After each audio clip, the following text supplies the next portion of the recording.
Amados irmãos e ouvintes, é pela graça de Deus que entramos com mais um programa, A Doutrina de Cristo. Estamos anunciando a mensagem precursora da segunda vinda de nosso Senhor Jesus Cristo, chamando os eleitos de Deus para se prepararem para o grande momento do arrebatamento.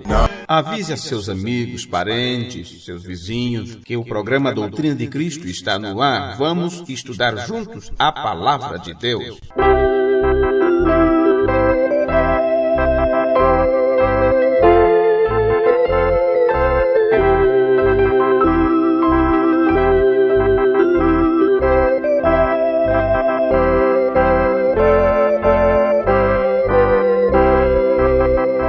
Mateus capítulo 11, versículo 25, nós encontramos esta escritura. Naquele tempo respondeu Jesus e disse: Graças te dou, ó Pai, Senhor do céu e da terra, que ocultaste, escondeste estas coisas aos sábios e entendidos, e as revelastes aos pequeninos. Amém.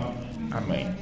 Ó Deus e eterno Senhor, nesta parte da Escritura, nós encontramos o jugo de Jesus. Nós encontramos o agradecimento dele em reconhecer a Ti como Senhor dos céus e da terra, como em outras vezes ele testificou que Tu eras o verdadeiro Deus, a quem devemos adorar. Somente ao Senhor teu Deus adorarás, e somente a Ele servirás, ou renderás culto, renderás homenagem. E aqui temos, nesta passagem da Escritura, quando teu filho amado te agradece por o Senhor esconder isto das pessoas que se julgam entendidas, inteligentes, autossuficientes, e revelas àqueles que se humilham, aqueles que não usam de algo em que se agarrar ou para tirar vantagem de quem quer que seja. E a estes tu te manifesta e te revelas. E cremos de todo o coração, com humildade que tu tens colocado em nós, que aquilo que tu tinha determinado para o tempo do fim, tu tens revelado a nós nesta hora. E nós podemos olhar na face da palavra e poder ver o Senhor manifesto no nosso meio. E poder ver também o acontecimento da manifestação dos teus filhos, quando estão entrando neste processo de adoção e serem adotados pelo Senhor, a ponto de podermos ter nossas vestes resplandecentes. Porque não é a cobertura que tentamos fazer sobre nós, a cobertura religiosa ou dogmática que queiramos colocar sobre as nossas vidas, mas é a cobertura da Tua palavra, da Tua doutrina, da Tua mensagem, da Tua revelação, que vem até nós através do sacrifício daquele que era digno e que morreu em nosso lugar, nos reconciliando assim com o Pai Celestial. Ajuda-nos nesta hora mais uma vez, enquanto estamos meditando sobre a Tua palavra, que o Espírito Santo possa nos instruir em tudo aquilo que já foi dito, que já foi escrito nas Escrituras e revelado nesse tempo do fim, no tempo desta voz do sétimo anjo. Recebe a nossa gratidão agora, te pedimos o nome de Jesus Cristo. Amém. Amém. Podem sentar. Vocês sabem, no culto passado, para os irmãos que estavam aqui presentes, nós falamos sobre Deus sendo maior do que o seu filho. Deus sendo maior do que o seu filho. E nós lemos uma ou foi duas citações do irmão Brando apenas, onde ele fala que Jesus não fazia nada sem o Pai mostrar uma visão para isto. E nós lemos algumas escrituras, e eu disse, as outras escrituras deixaremos para o próximo culto, que seria agora, onde você tem que observar as expressões de Jesus, quando ele se relaciona com seus discípulos, através da ministração da palavra, e fala a respeito do Pai que o enviou. E em algumas partes ele diz, meu Pai é maior do que eu.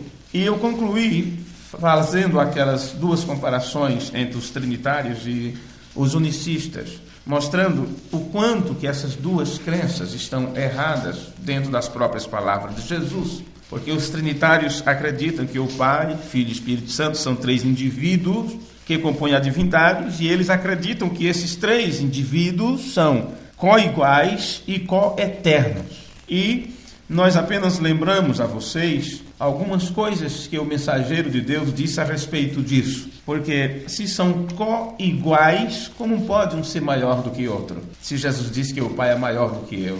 Se são co-eternos, por que um é filho e o outro é pai? Sendo que filhos têm princípios. Se são co-eternos, coexistentes, co-eterno, porque um morreu e o outro é imortal. Então nós temos aqui palavras que não concordam entre si, que não estão de acordo entre si. Pensamentos que chocam com as Escrituras. E quando nós examinamos a linha de pensamento unicista, que diz que Jesus é o próprio Pai, como pode Jesus ser o próprio Pai se ele orava ao Pai? E quando faziam esta pergunta para mim e para você, nós falávamos que era porque ali era a natureza humana falando com a natureza divina, mas as Escrituras nunca deram margem a tal interpretação. E o próprio irmão Branham não deu margem para tal interpretação. Ora, o que nós temos nas Escrituras? Todos os filhos têm começos. Então, como poderia o filho ser o Pai eterno, como eles dizem que são? Nas Escrituras que nós vamos ler, foi aqui que eu encerrei no culto passado, eu gostaria de mostrar-lhes como é que Deus é maior do que o seu Filho, pelas próprias Escrituras. E, porque se o Pai é maior do que o Filho, não significa apenas maior, mas o significado disto é mais velho. E se eu tenho alguém que é mais velho que eu, é porque ele existe antes de mim. Ele existiu antes de mim. Um que estava ali antes do outro. Com estas expressões, olhando agora o outro lado para não deixar margem a indagações, não estou dizendo que Jesus não seja eterno. William Branham falou sobre os eternos pensamentos de Deus. E se filhos têm princípios, mas antes deles principiarem, ou antes deles virem em manifestação, onde estavam? Estavam com o Pai, estavam no Pai. Por isso diz o verbo estava com Deus. Estava com Deus. Como todos os teus filhos, todos que vocês tiveram, ou quem sabe ainda vão ter, estão em você. São atributos teus. Do mesmo jeito, os filhos, como atributos do Pai, existem. O quanto que o Pai existe. Então, se eu sou atributo de Deus, eu sou eterno. O quanto que Deus é eterno. Se Jesus é o atributo de Deus, ele é eterno como Deus é eterno. O que você tem que fazer é entender como colocar cada coisa em seu devido lugar. As coisas têm que estar em seus devidos lugares ou se tornarão uma bagunça. Então, se ele disse o Pai é maior do que eu, significa mais velho.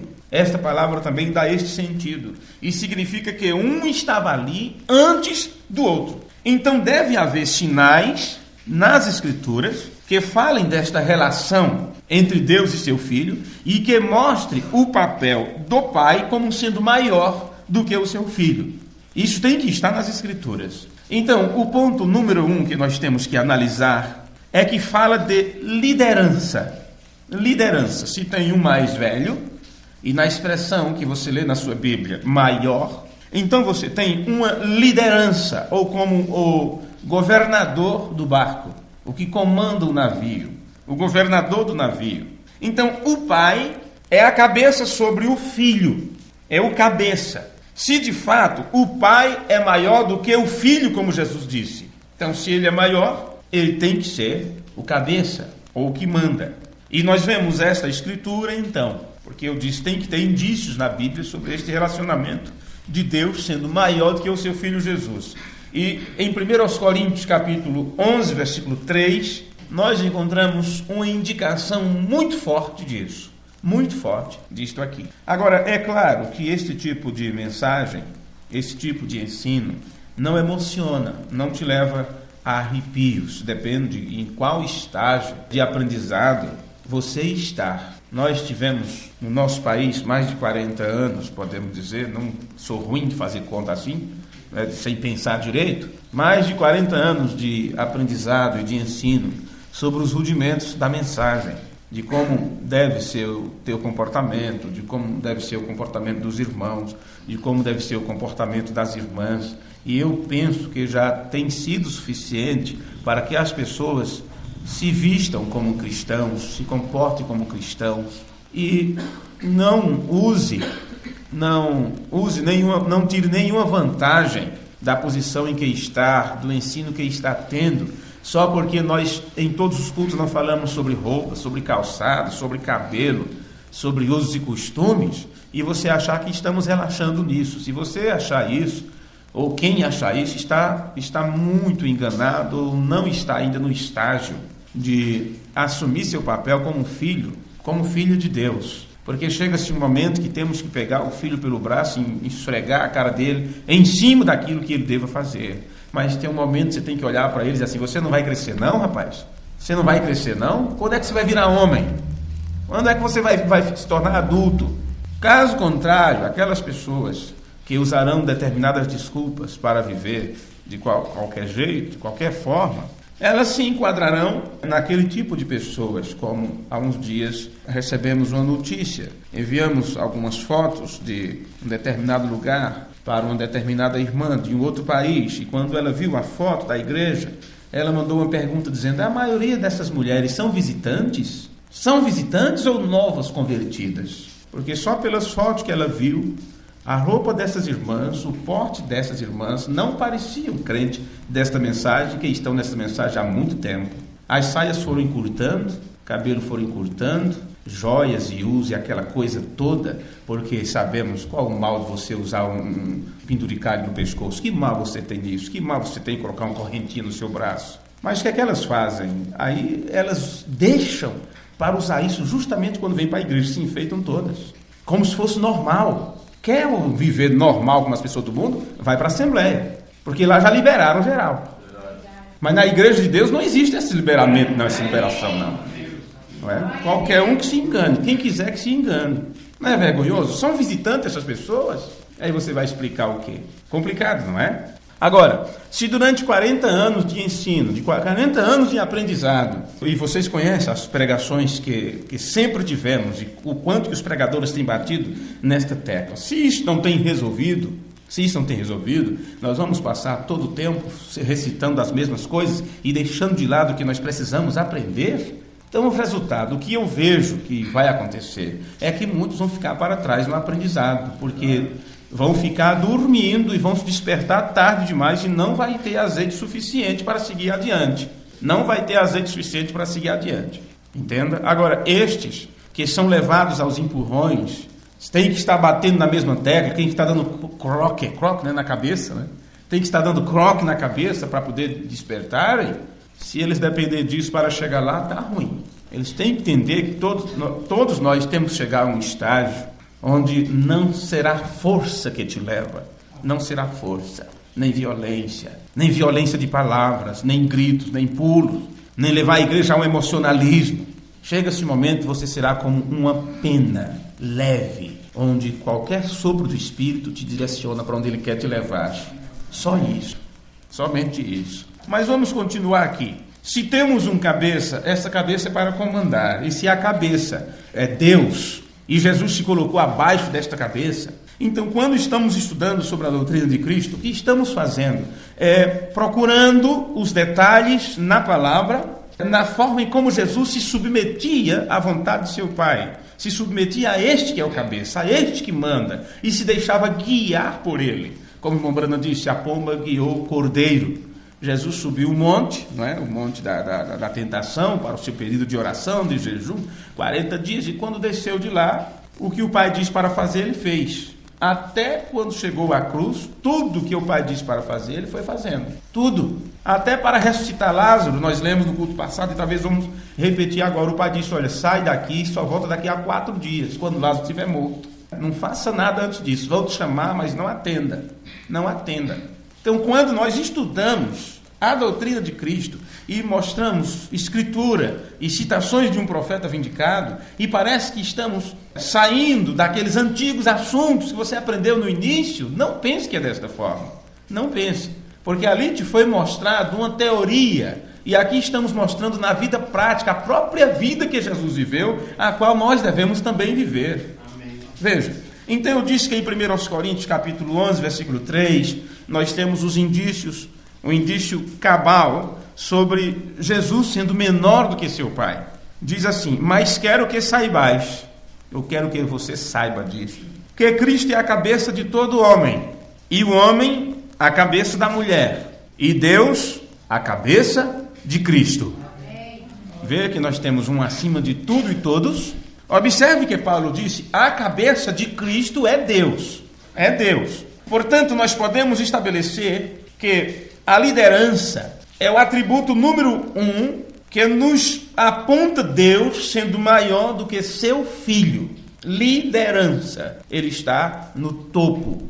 Ele está tomando conta de tudo, sendo cabeça. O filho somente lhe obedece. Então, liderança é um dos atributos que mostra esse Deus sendo maior do que o seu filho. Jesus estabeleceu muito bem que ele olhava para Deus, na verdade, como seu Senhor, a quem ele devia toda obediência. Ele olhava para Deus como seu mestre, como seu governante, e em sua oração, que nós lemos em Mateus 11, 25, ele levantou seus olhos, não fosse de expressão, Jesus disse: graças te dou, ó Pai, Senhor dos céus e da terra. Agora me diga, de onde estava vindo estas palavras de Jesus? Ou por que partiu dele estas palavras? Como está marcado ali apenas este versículo, eu gostaria de pegar aqui Mateus 11, apenas para vermos um versículo que vem antes disso, para que você possa ter uma ideia mais ampla, né, desses acontecimentos aqui. Mateus capítulo 11, deixe-me ler o versículo 23 ou 24. Eu vos digo, porém, que haverá menos rigor para os de Sodoma no dia do juízo do que para ti. E naquele tempo, respondendo Jesus, disse: graças te dou, ó Pai, Senhor do céu e da terra. Então ele está aqui orando a um que é Pai, a um que é Senhor, tanto do céu quanto da terra. Então, se temos aqui um que é Deus e Pai, que é Senhor do céu, se Jesus veio desta região celestial, então nesta região celestial, ele tem um ali que ele tem como seu Senhor. E se ele estava na terra, ele continuava devendo obediência, rendendo obediência, melhor dizendo, a este que é Senhor tanto do céu quanto da terra. E este que é Senhor dos céus e da terra oculta estas coisas aos sábios e entendidos e as revelaste aos pequeninos. E ele diz: sim, ó Pai, porque assim te aprouve. Quer dizer, é do agrado do Pai ser assim. Então, o que está oculto fica com Deus. Ninguém sabe. O que ele revela, então ele abre a dispensa para nós. Abre a dispensa para nós. Agora, a palavra grega para Senhor, que Jesus usa aqui, graças te dou, ó Pai, Senhor dos céus e da terra. A palavra aqui para Senhor foi Kurios, K-U-R-I-O-S. Então, eu vou pronunciar do jeito que foi feita a tradução para o português, né? Kurios. O que significa controlador. Então, Jesus está se referindo a um que controla. Se tem um que controla e não sou eu, então eu não tenho controle. Isto é óbvio. Se eu controlo uma situação e não cabe a você fazer aquilo, seja pela qual designação você tenha, você foi chamado ali, então você não tem o controle, quem tem sou eu. Agora, se eu tenho controle, você vai ter que comer daquilo que eu te der. Você vai ter que receber as ordens que eu te der. Agora, pode acontecer que você tenha uma boa ideia sobre alguma coisa e queira me falar e tal, e até eu receba a tua crítica construtiva, como nós falamos, e isto é muito bom. No entanto, quando você faz isto a alguém que tem o controle da situação, você chega a essa pessoa com humildade, não querendo mostrar que você sabe mais. Ou mesmo que você saiba mais, mas você tem que se aproximar de uma forma que a sua ideia seja aceitável, seja absorvida. E uma vez que aquela ideia é aceita e absorvida, você que deu a ideia vai ter que ficar quieto e esperar que aquela pessoa desenvolva aquilo e apresente-a como algo que faz parte agora do seu conhecimento. Você foi apenas uma parte de tudo aquilo, para que aquilo chegasse a acontecer. Mas isso estamos falando é relacionamento humano, como irmão, irmãs, ministro, esposo, esposa. Mas quando se trata do Deus Todo-Poderoso, não existe isso. Você não tem o que acrescentar a Deus, você não tem o que ensinar a Deus. Por isso o filho não tinha que ensinar nada para o seu pai, ou dizer nada. Nem não, nem sim. Era o que o pai dissesse, acabou, está estabelecido. Por isso, o filho não pode fazer nada a menos que o pai lhe mostre. Acabou. Se dissesse não, não ia adiantar nada. E dizer sim, o que é que ele estava acrescentando a Deus? Ele só tinha que ser obediente sem questionar. Sem questionar. Quando o corpo está questionando a cabeça, você está com seus sentidos descontrolados. Seus sentidos estão descontrolados. Aí que está. Você pensa em pegar algo, a mente diz, eu quero pegar esse copo, mas e agora? Os ligamentos já não estão tão bons e você fica com a mão, não é? É o mal de Parkinson, alguma coisa assim. Perde o domínio sobre as coisas. Então você perde o controle. Agora, Deus jamais perderá controle sobre o seu corpo. Sobre o corpo místico, sobre esse corpo familiar, onde Jesus é o irmão mais velho que nós, porque o maior, mais velho, veio antes de nós. Foi o primeiro atributo de Deus que veio em manifestação. É chamado Logos, que saiu de Deus. Então, quando ele chama o seu Pai de Senhor dos céus e da terra, isso significa controlador, como aquele em quem está no controle. E isso também significa Senhor ou Mestre. Senhor ou Mestre. E essa designação, quando se dá a Deus como Mestre e Senhor, era o que aconteceu no lava-pés, porque ali estava Deus dentro de seu Filho, era o controlador. Observe que coisa tremenda aonde a gente chega. Então, se temos um mestre, o que temos que fazer quando temos um mestre? Ficar quieto enquanto aprendemos a respeito do seu ensino. Veja, e foi assim que Jesus ficou, aos pés do mestre, e disse, o que eu vos ensino, eu aprendi do meu Pai. Vê que aluno bom? O que eu vos ensino, eu aprendi do meu Pai. Agora, Paulo tomou o mesmo exemplo, quando reconheceu que a sua sabedoria não era nada, e teve que também aprender desse Deus. E ele disse, eu aprendi do Senhor o que também vos ensinei. Veja que o ensinamento tem que vir de Deus mesmo. Então você observa também que em 1 Coríntios, capítulo 3, versículo 21, 1 Coríntios, capítulo 3, versículo 21, você encontra ali o apóstolo Paulo, ele fala de propriedade como em chefe de navio. E ele nos diz que Cristo pertence a Deus. E isto nos dá o sentido de propriedade. Propriedade. Veja como está em 1 Coríntios, capítulo 3, versículo 21.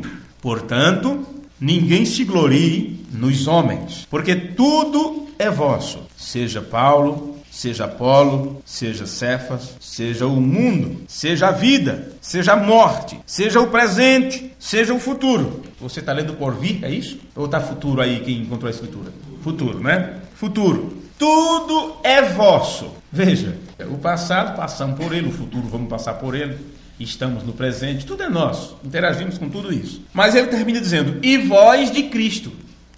Então tem alguém acima de nós, não é? E Cristo de quem? De Deus.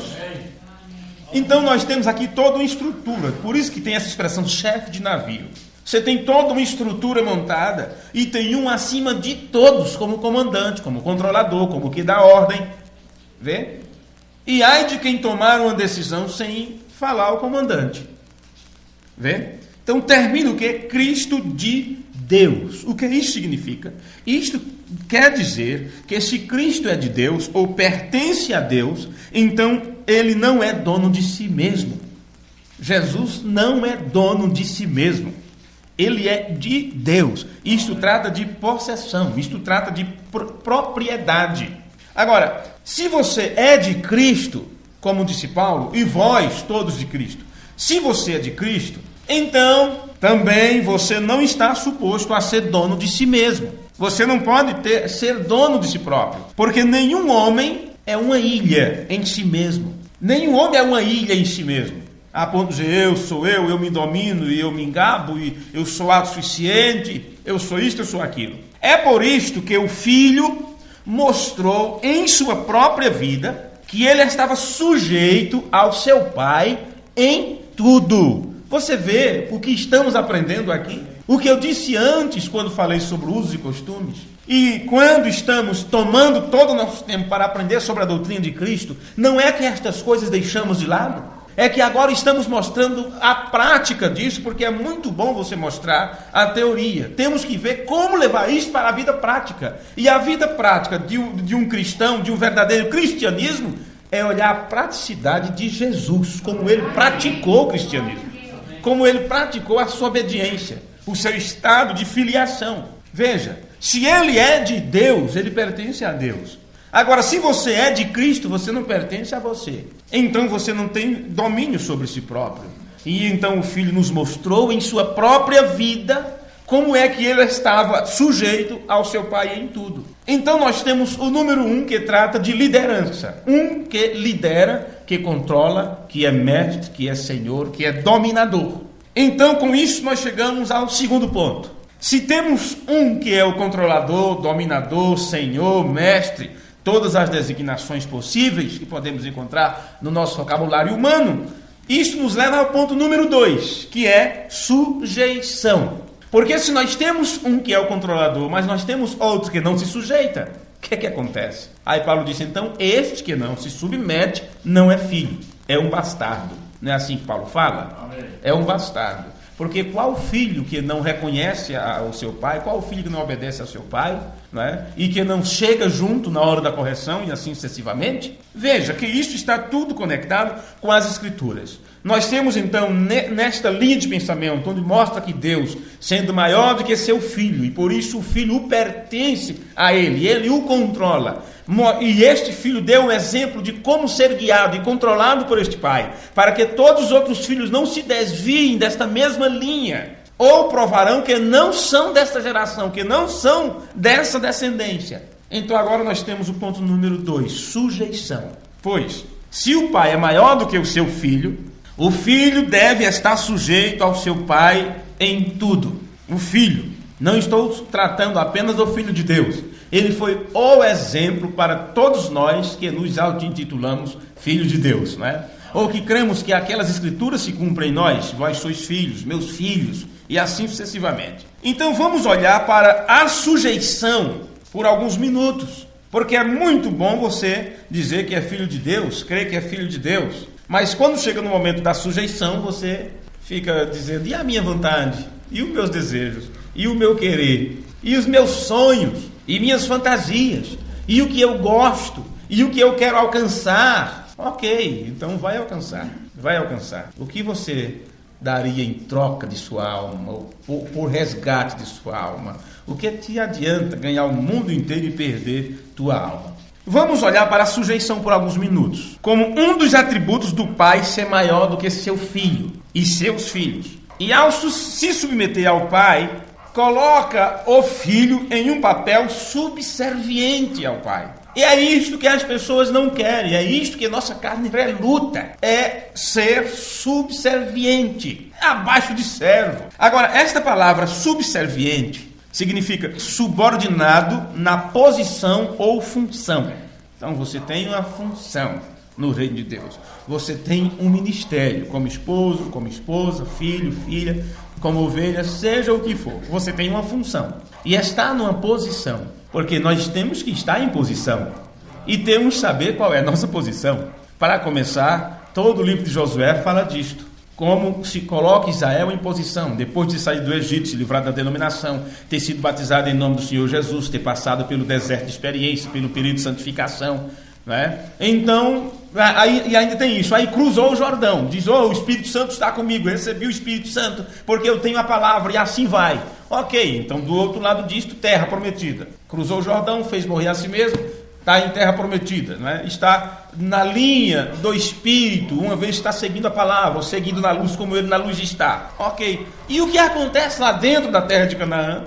Posição, cada um reconhecendo qual é seu papel, o que deve fazer, o que deve plantar, como deve trabalhar, e assim vai.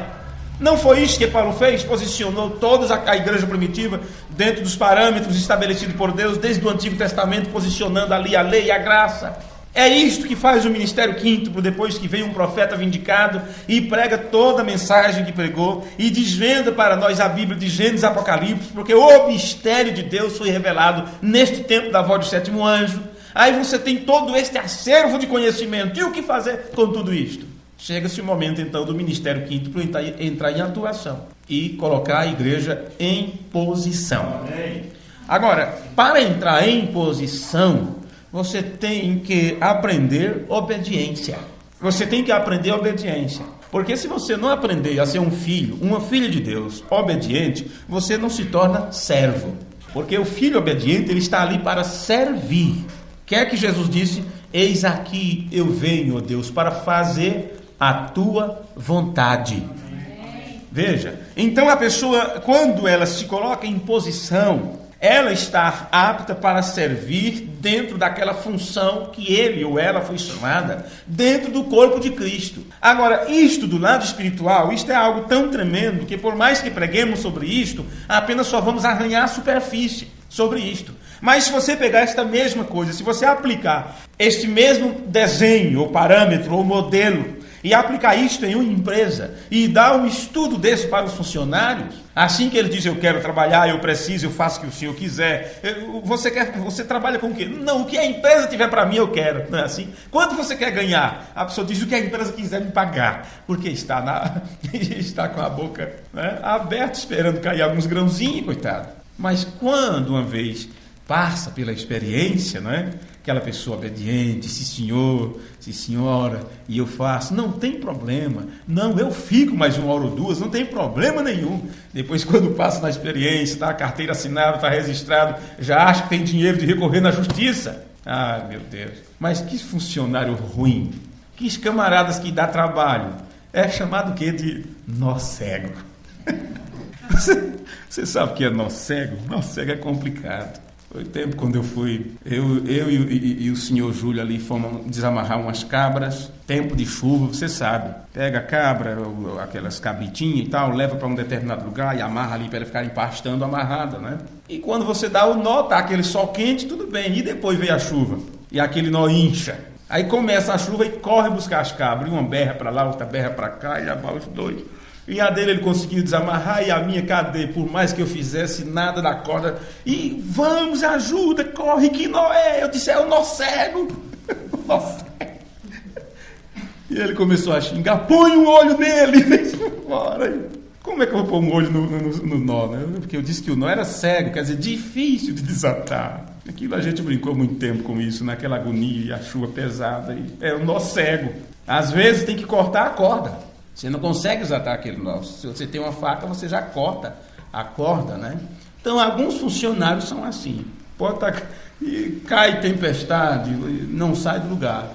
Cai raio na cabeça, mas não produz de jeito nenhum. Porque ele é nó cego. Nó cego. Ele não sabe ser... Ele não é subserviente. Ele não sabe ser um subordinado. Ele acha que nasceu para ser patrão. Porque todo empregado quer ser patrão. Todo patrão já acha como se fosse um rei. Todo rei já acha que é Deus. Não é isso? Aí Deus, para nos ensinar a humildade, veio morar em um homem, andar em dois pés como um homem. Deus conosco, Deus andando em dois pés, quando estava morando ali em seu filho. Subserviente significa subordinado na posição ou função. Subserviente é que se presta servilmente à vontade de outrem. Quer que eu limpe aqui, eu limpo. É para tirar o pó dali, eu tiro. Está pagando para isso. Você foi contratado para isso. A menos foi estabelecido algo. Você só faz isto, só faz aquilo. Mas dentro disso que você é contratado a fazer, quer que te custa fazer um pouquinho mais? Porque se é exigido apenas 1 quilo a mais daquilo que você pode trazer, se é para você trazer 10 pedras, se for pedido para você trazer a 19ª, como é? A 11ª pedra, né?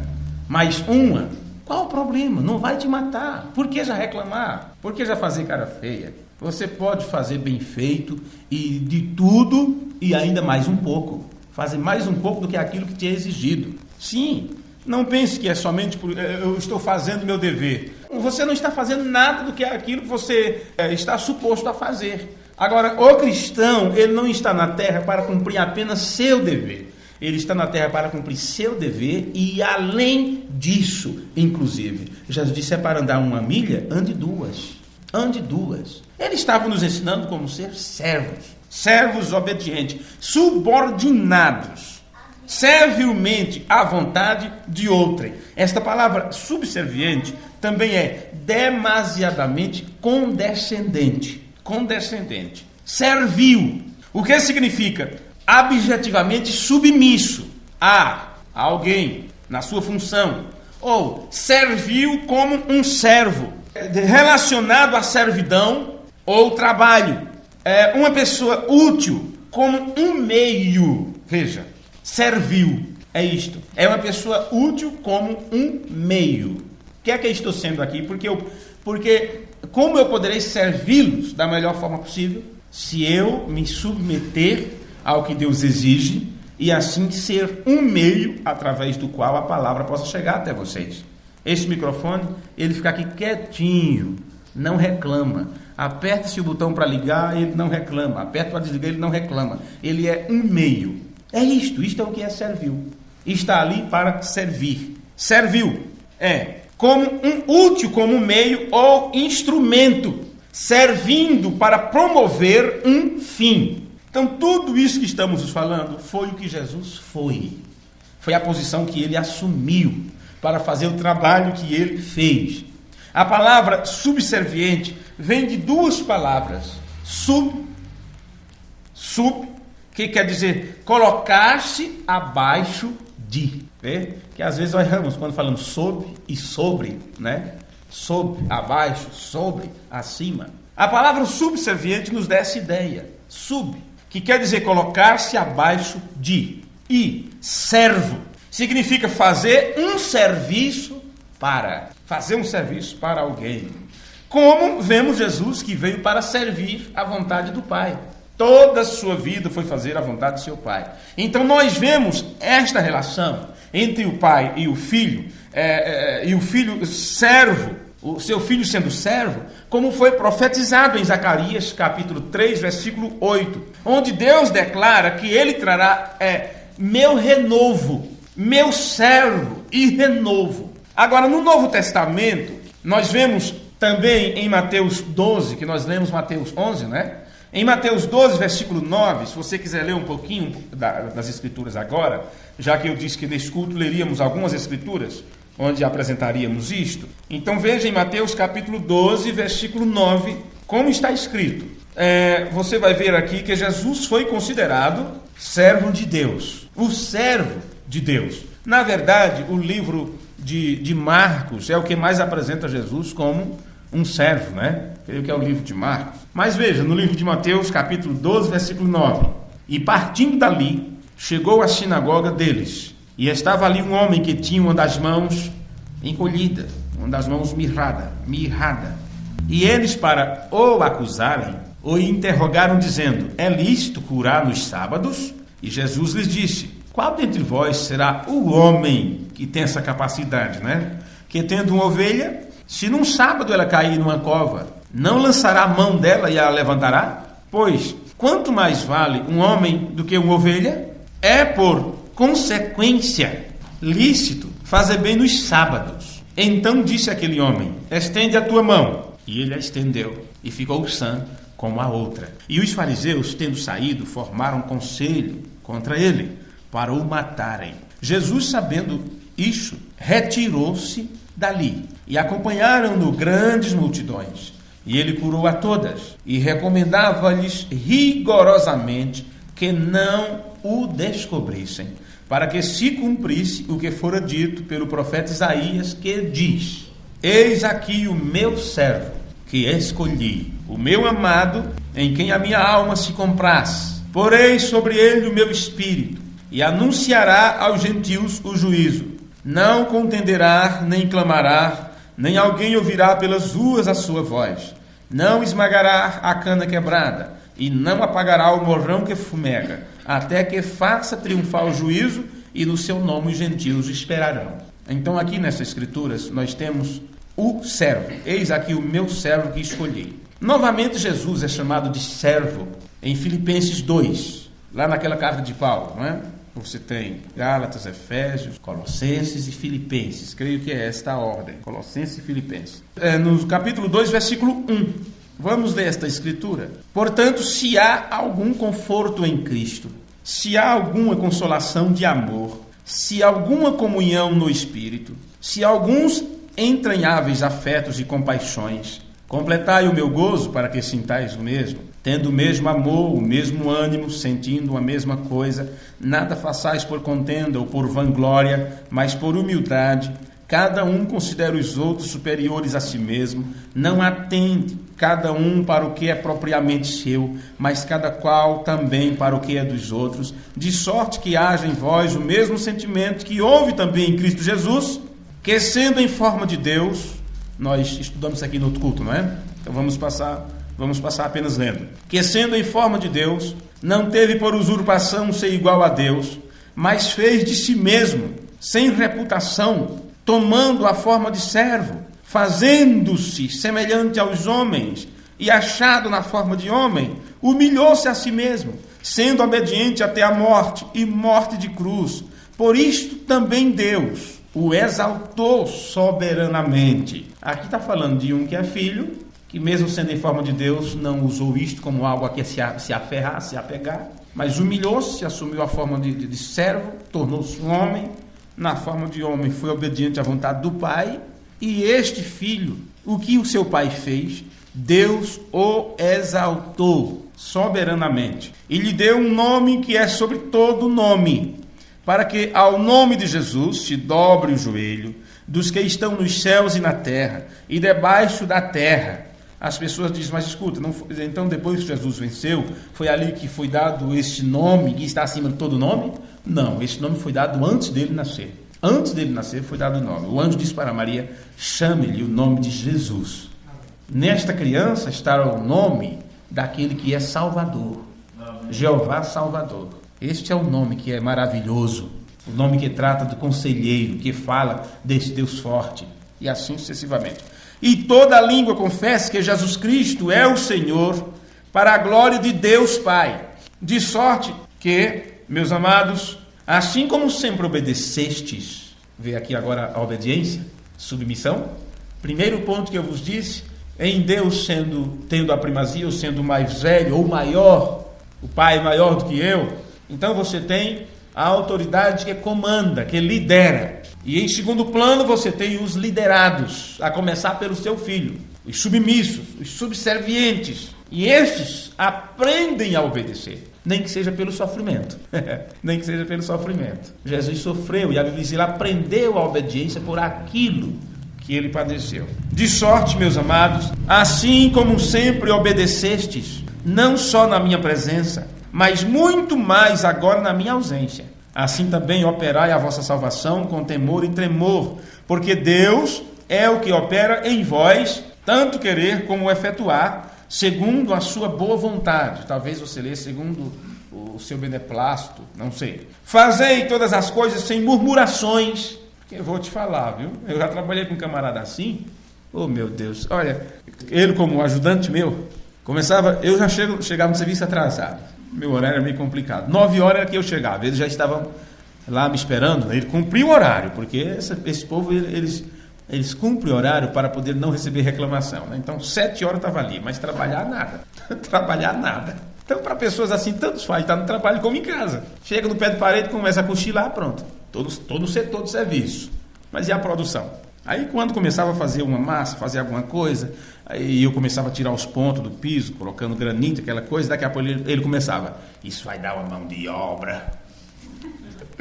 E começava a reclamação. Qualquer prego de aço que eu batia para a escalinha e pedia para ele segurar a trem do outro lado, isso vai dar uma mão de obra. Pense numa coisa ruim trabalhar com sujeito desse, o dia inteiro reclamando. Daqui a pouco, na hora de adiantar as coisas, agora não, agora é o horário do meu café. Mas como café? Imagina, você está ali no 13º andar, prédio ainda em construção, para baixo não tem ninguém. Você está dando acabamento, não tem nada. Mas que café? Lá na firma é hora do cafezinho, 15 minutos. Pois você acredita que o camarada sentava no pé da parede para passar os 15 minutos lá? Porque lá na firma, na empresa, né, na marmoraria, era a hora do café. Mas que sujeito! Tudo reclama. Pegava uma latinha de massa, isso é uma mão de obra. Aquela cara toda enxambrada, toda... misericórdia, viu? Dava até medo de olhar o jeito do sujeito, né? O jeito dele. Agora, veja o que Paulo diz aqui para você, para nós. Fazei todas as coisas sem murmurações, nem contenda. Mas todo trabalho você arruma uma briga, toda ordem que chega você rebate. Fica um clima bem complicado, sendo o setor de trabalho onde você arruma o sustento para trazer para a sua família. Não, isso não pode ter confusão. Alguma coisa tem que ser discutida? Tem. Mas faça daquilo um ambiente, uma atmosfera boa, para que você não se desgaste, para que você mesmo não morra de estresse do coração, sem necessidade. Tudo arruma uma briga, tudo fica nervoso, tudo reclama. Calma, está pago para fazer isso. É assim que vê a ordem. Então vamos procurar fazer isso da melhor forma possível. Mas não faça por murmuração nem contenda, para que sejais irrepreensíveis e sincero. Sabe o que é que o irmão Brando ouviu do anjo? Seja mais sincero, não foi?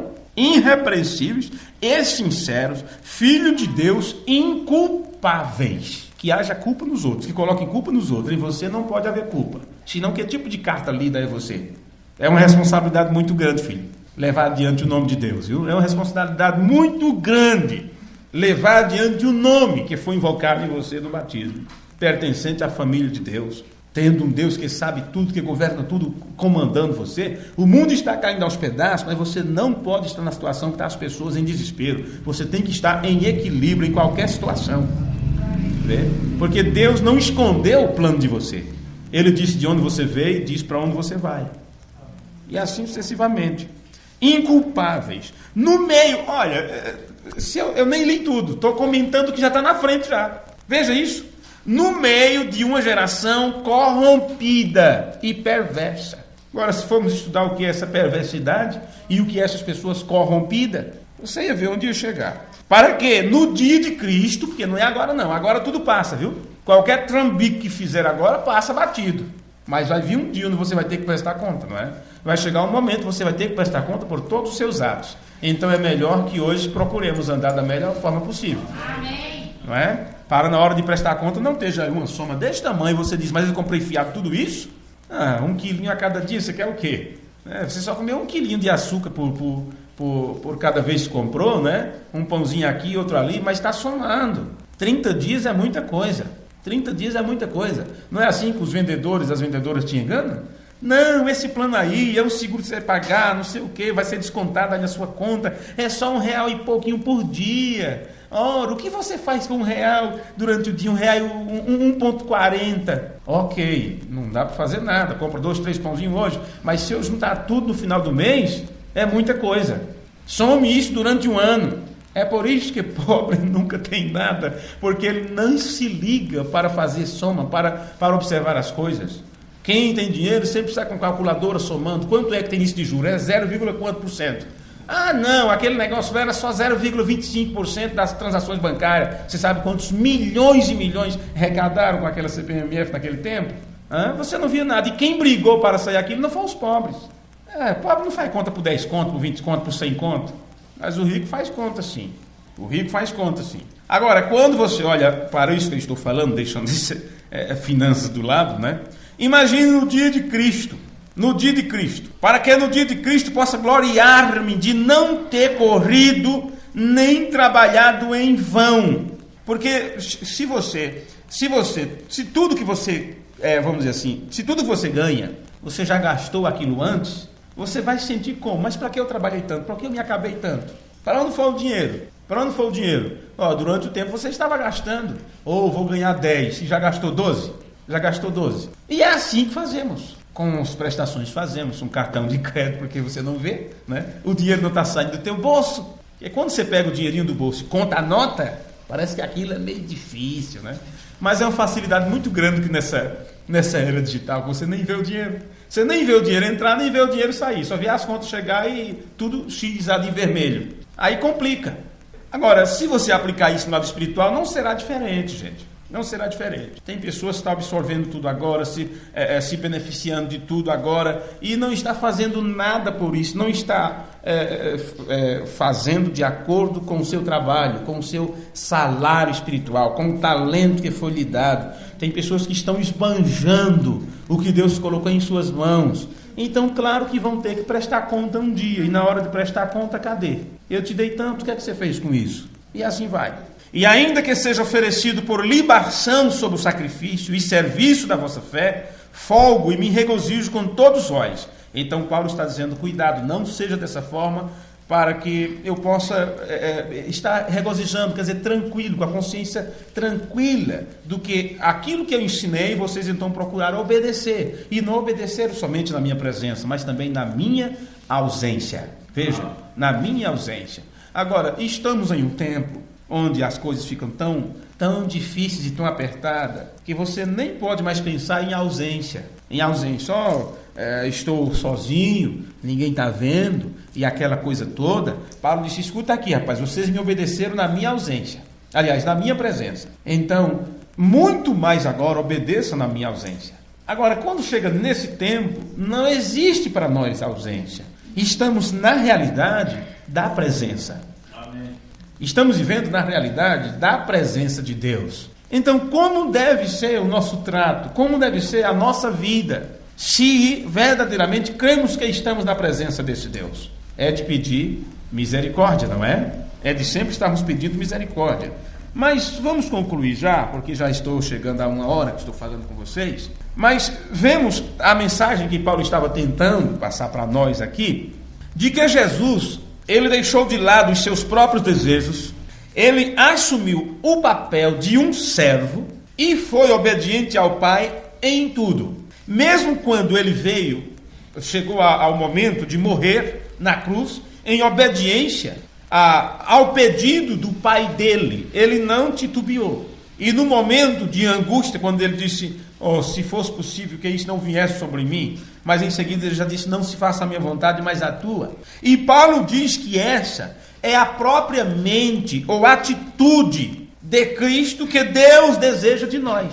E que não podemos entrar nesse tipo de papel a menos que o Pai esteja operando em nós tanto querer como efetuar que Ele tem desejado. Foi o que lemos no início dessa escritura que acabamos de ler aqui. Portanto, este papel como um servo sinceramente obediente, Jesus sinceramente se tornou sujeito ao Pai em tudo. Como você pode ler um pouquinho aqui em 1 Coríntios 15, versículo 23, onde diz, 1 Coríntios 15, 23, veja o quanto que Jesus sinceramente e absolutamente foi obediente em tudo à vontade de seu Pai. 1 Coríntios 15, 23. Mas cada um por sua ordem.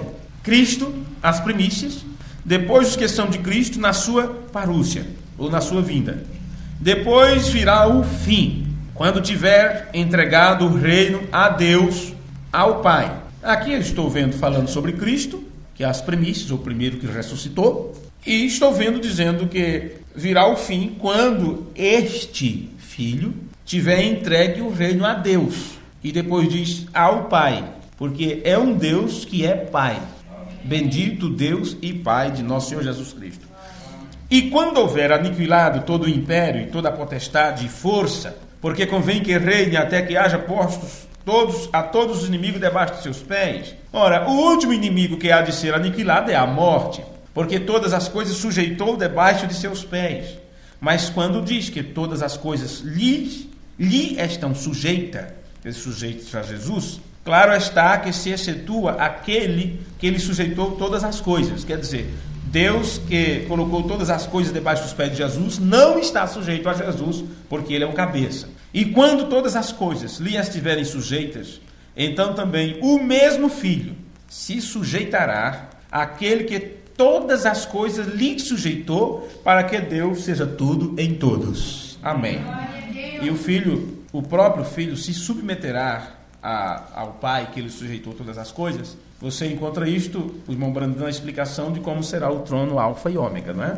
Na eternidade, ou na Nova Jerusalém, eu não lembro agora as expressões que o irmão Brandão usou, em perguntas e respostas número 2, mas ele diz que ali nós veremos o Cordeiro no trono, e acima do Cordeiro estará a luz, o pilar de fogo, Deus, seu Pai, e estará por cima do Filho, fazendo sombra sobre o Filho, para que Deus seja tudo em todos. Amém. Esta é a explicação desta mesma escritura que nós estamos lendo aqui em Coríntios, né? E quando todas as coisas lhe estiverem sujeitas, então também o mesmo Filho se sujeitará àquele que todas as coisas lhe sujeitou, para que Deus seja tudo em todos. Agora, se todas as coisas estão sujeitas a Jesus e nós estamos supostos a estar abaixo de Jesus, aprendendo dele, dependente dele, porque sem ele não chegaremos ao Pai. Ele é a ponte que faz a ligação. Então, se somos sujeitos a ele, temos que ser servos. Servo, ser servil, como aprendizes, que está atento ao que o professor ensina. E Jesus disse: como vocês dizem que me amam se não guardam as minhas palavras, se não guardam os meus mandamentos? Se vocês dizem que me amam, não é? Se vocês dizem que gostam de mim, então obedecei o que eu vos mando fazer. Porque se vocês fizerem isso, vocês serão filhos do vosso Pai Celestial. Amém? Irmãos, vamos ficar de pé, vamos agradecer a Deus. O irmão Paulo, pode fazer esta oração final, meu amado? Deus abençoe cada um de vocês e até nos encontrarmos outra vez. Obrigado vocês que vieram, os irmãos que estão nos ouvindo pela internet. Deus abençoe vocês aí de cada região que estiverem. Muito obrigado por tudo. Tenham todos uma semana abençoada. Amém. Aleluia. Senhor Deus, muito obrigado por isso, Pai. Nos envergonhamos nesse momento, ó Deus. Sabemos que falta muita coisa para nós, ó Pai. Tem muito para aprender, Senhor. Mas é só com humildade para aprender de Ti. Porque o Senhor é humilde, ó Pai. Obrigado por Jesus Cristo, ó Deus, por ter instruído o seu Filho, ó Pai, e esse ensinamento ter chegado até essa era final, ó Pai. A mensagem ela não se acabou com o tempo, ó Pai. A palavra é vida, ó Pai, e é dela que nós nos alimentamos, ó Deus. Obrigado por isso, ó Pai. Às vezes nos envergonhamos, ó Pai, ficamos tristes, ó Deus, sem saber o que falar, porque o Senhor conhece todos os nossos pensamentos, ó Pai. Nosso querer, nosso efetuar, o Senhor sabe de tudo, ó Pai. Nós apenas pedimos a sua misericórdia sobre nós. Livra-nos do mal, Senhor. Guia nossos passos, Senhor. Pai, toda flecha, todo mal que for cair durante essas tendas, Pai, em cima dessas pessoas, ó Pai, que possa cair por terra, Pai, que possam não ser atingidas, Senhor, porque os seus filhos, ó Pai, são patrimônio seu, Senhor. Satanás não tem, Pai, autonomia sobre essas pessoas, sobre seus filhos. Pedimos encarecidamente no nome de Jesus Cristo, ó Pai. Estamos iniciando uma nova semana, ó Pai. Que o Senhor possa, Pai, levar-nos a cada dia, Pai, a um passo a mais, ó Pai, no seu aprendizado. No nome de Jesus Cristo, ó Pai, agradecemos hoje e sempre, para a Tua glória. Amém. Como João Batista foi enviado para precursar a minha primeira vinda, tua mensagem precursará a minha segunda vinda. Amados, estamos encerrando por hoje nossa programação de fé. Prometemos voltar amanhã neste mesmo horário e emissora, se o Senhor nos permitir. Entre em contato conosco, solicite literaturas gratuitas. Será enviada até você gratuitamente, se você fizer o seu pedido escrevendo para cristoadoutrina@gmail.com. Entre em contato conosco. Deus os abençoe e até o próximo programa, se o Senhor nos permitir. Na cidade ou na